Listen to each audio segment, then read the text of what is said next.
Bueno, y les decíamos antes de irnos a la pausa, Turquía aceptó respaldar el ingreso de Suecia en la OTAN. Es un cambio de estrategia, pero quien mejor nos va a hacer entender esta situación y la importancia, además, que tiene el ingreso de Suecia a la OTAN es Claudio Fantini, a quien ya tenemos en imágenes. Un placer recibirte, Claudio. Un abrazo a la distancia. ¿Cómo te va?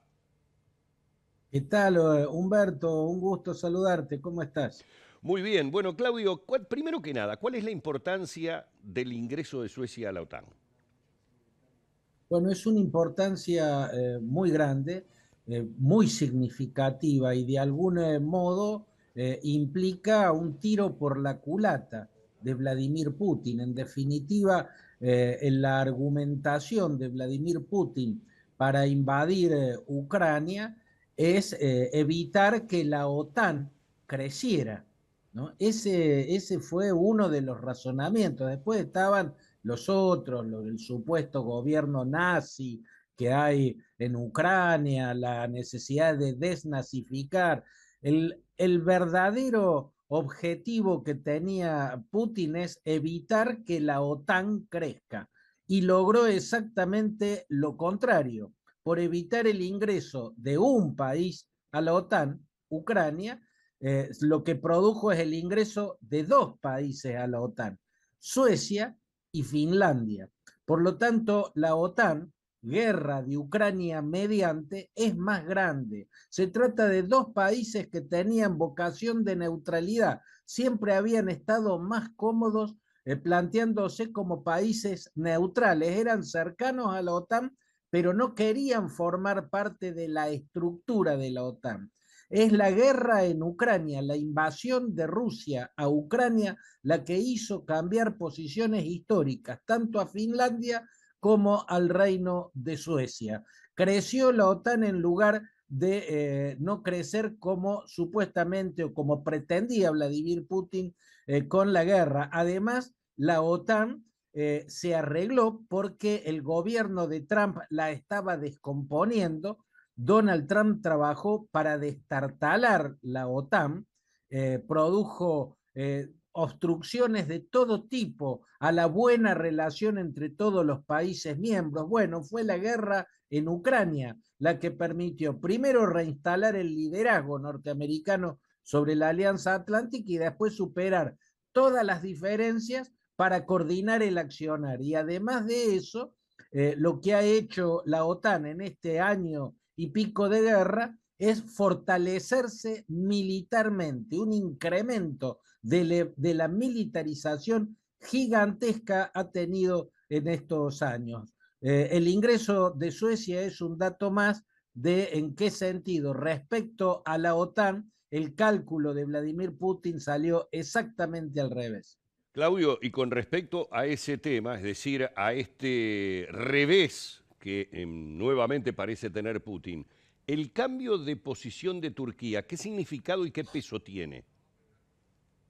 Yo creo que también es un revés para Putin, Humberto, porque la verdad es que Erdogan, el presidente de Turquía, venía en una posición muy nebulosa, ¿no? Era bastante cercano a Vladimir Putin. En parte por eso es que estaba obstruyendo el ingreso de Suecia a la Alianza Atlántica, para que pueda un país ingresar a la Organización del Tratado del Atlántico Norte, todos los países tienen que dar el sí. Un solo país miembro que no abra la puerta a un ingreso frustra ese ingreso. Y acá era Turquía el que estaba impidiendo el ingreso de Suecia.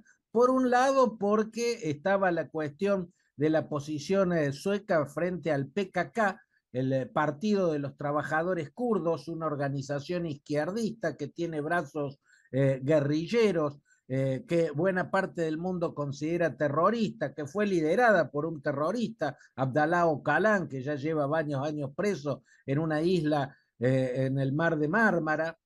Por un lado, Turquía presionaba a Suecia intercambiándole el sí al ingreso sueco a la OTAN por la ruptura total del gobierno de Suecia con el Partido de los Trabajadores Kurdos y también con los peshmergas, con las milicias kurdas que actúan en el norte, en el noreste de Siria y en el norte de Irak. En alguna medida logró bastante de eso, pero no logró la totalidad de lo que pedía. Por otra parte, lo que sí logró claramente es un cambio de posición en Estados Unidos frente a la venta de aviones F-16. Turquía lleva tiempo pidiéndole a Estados Unidos que le venda aviones cazabombarderos F-16, que son aviones ultra modernos, Estados Unidos venía siendo reticente a ese pedido de Turquía. Joe Biden se ha comprometido a presionar al Congreso de los Estados Unidos para lograr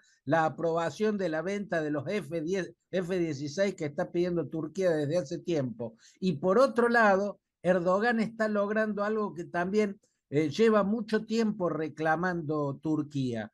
Medio siglo exactamente, hace 50 años Turquía empezó a pedir ser parte por entonces de la Comunidad Económica Europea. Luego siguió reclamando ser parte de la Unión Europea y siempre los europeos fueron muy reticentes a abrirle esa puerta. Las negociaciones para el ingreso de Turquía a la Unión Europea llevaban mucho tiempo congeladas. Aprovechó esta oportunidad, aprovechó este poder que le quedó a Turquía en las manos, ¿no? Su poder de veto al ingreso de Suecia, ¿no? Vendió muy caro su cambio de posición y entre ellos logró que la Unión Europea reabriera las negociaciones con vistas al ingreso de Turquía en esta comunidad del viejo mundo. Por lo tanto, es bastante lo que ha logrado Erdogan y estos logros y abrirle la puerta a Suecia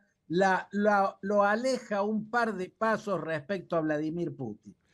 Bueno, Claudio, con el abrazo de siempre, el agradecimiento porque de alguna manera, y una vez más, con tu análisis hemos entendido un poco estos sucesos que muchas veces todas estas estrategias nos son bastante esquivas o directamente no entendemos los movimientos que algunos países tienen, algunas idas y venidas, y bueno, la situación global se comprende muchísimo mejor. Muy amable como siempre. Abrazo grande, Humberto, hasta siempre.